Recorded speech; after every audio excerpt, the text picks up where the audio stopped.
بسم اللہ الرحمن الرحیم۔ جمعہ مبارک فرمان مصطفیٰ صلی اللہ علیہ وسلم۔ جب جمعہ کا دن آتا ہے تو فرشتے مسجدوں کے دروازوں پر بیٹھا جاتے ہیں۔ ان کے ہاتھوں میں چاندی کی کاغذ اور سونے کی قلم ہوتی ہے۔ وہ لکھتی ہے کہ مرتبے کے اعتبار سے لوگوں میں سے کون پہلے آیا اور کون بعد میں۔ ایک اور حدیث میں فرمان مصطفیٰ صلی اللہ علیہ وسلم کا ارشاد ہے، جو شخص مجھ پر درود پڑھتا ہے تو ساتویں زمین و آسمان کے ہر چیز، چرندہ پرندہ شجر حجر اس کے لیے دعا کرتے ہیں۔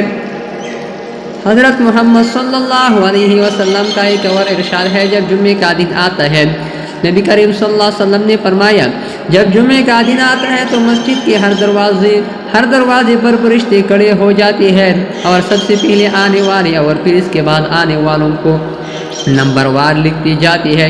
پھر جب امام خطبے کے لیے ممبر پر بیٹھ جاتا ہے تو یہ فرشتے اپنے رجسٹر بند کر لیتے ہیں اور ذکر سننے لگ جاتی ہے۔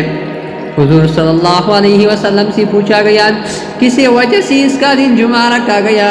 فرمایا، اس لیے کہ اس میں تمہارے والد آدم کی مٹی جمع کیا گیا، اس میں بے ہوش اور اٹھنا ہے، اس میں پکڑ ہے، اور اس کے آخری 3 گھڑیوں میں ایسی گھڑی ہے جو اس میں اللہ سے دعا مانگے اس کے قبول ہو۔ صدق اللہ العظیم۔